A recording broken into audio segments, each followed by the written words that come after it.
Ang mga talented kababayan natin from abroad gusto rin makuha ang big break. Kaya kahit nasa ibang bansa sila, umuwi sa Pinas para sa auditions.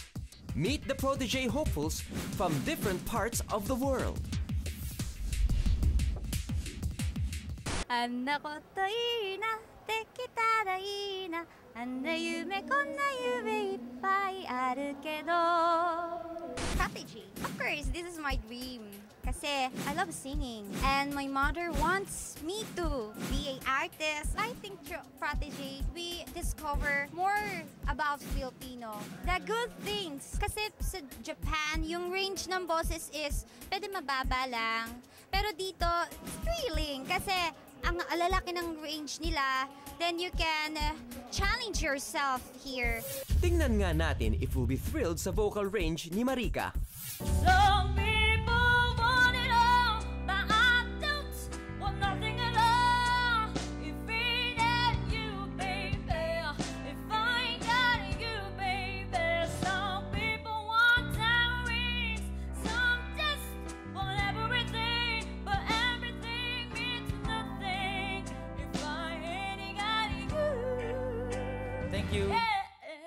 Isa yan sa mga songs na gusto kong marinig ngayong gabi. Isa rin yan sa pinakamahirap na songs na pwede niyong piliin. Although, you look good, cute ng dimples mo, it's a no for me. Pero, salamat sa pagpunta and pag-stay. Thank you. Japan is now out of the battle. May chance pa kaya si Guyver na pambato ng Brunei? Hi, my name is Guyver and I'm 19 years old. I grew up in Brunei, but I was born here in Philippines. I came here yesterday, actually. I mean, this morning, 1 o'clock, to join this competition. Because the music industry here is very, very different to Brunei music industry. I want to be a singer here in Philippines. She tied you to her kitchen chair. She broke your throne and she cut your hair. And from your lips, she drew the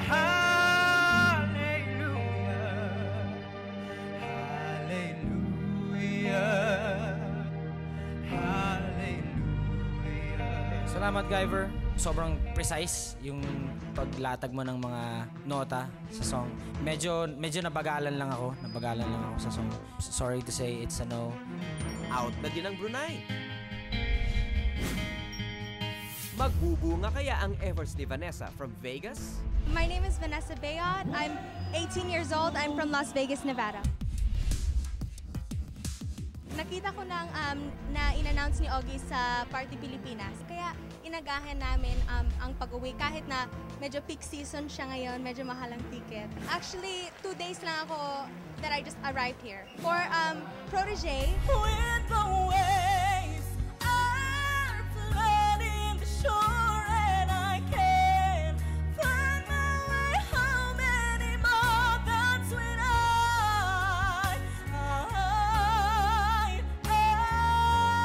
look at you. Thank you. Malakas yung power ng boses mo. Mataas yung boses mo. Siguro, yun lang control ng boses. Medyo hindi ko lang naramdaman, hindi tumawid sa akin.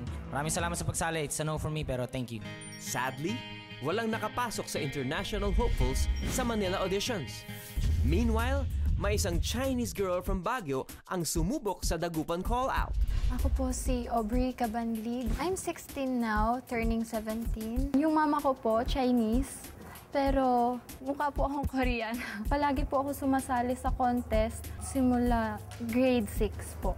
Nalaya ako. Wala pong confidence na maganda siya. Ginagawa ko na lang, think positive, think positive. Tingnan natin saan dadalhin si Aubrey ng pagiging optimistic niya. But now he's here. It's not the same. It's not the same. He fills me up.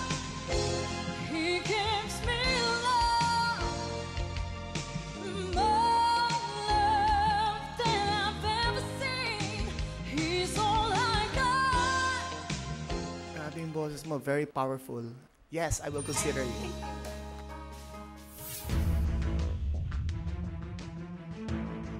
Ang protege na napili ko ay si Aubrey Cabanlig.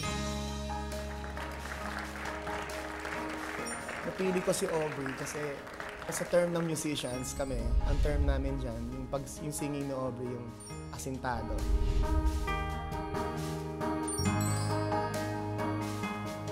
Nadagdag na si Aubrey sa protégés ni Joey G. In the end, ang homegrown talent pa rin ang nakapasok. Ang mga mentors may tig-dalawa ng protégés. Liralyn Bermudez and Ricky De Loviar for Jano. The VIP Singers and Jobert Nasidal for Miss Papin. Glacians and Nomer for Rachel. Kenneth Monico and Cercado Sisters for JR. Wilson Peñaflor and Aubrey Cabanlig for Joey G. Archimedes Udaundo and Joshua Eric Fresco for Jaya. Mark and Zibril for Aiza. Durf and Denise for Glock 9. Via and Jensen para kay Miss Claire. At dalawang grupo naman ang nabuo na ni Ray Valera. Gusto mo pang ituloy yung contest o hindi?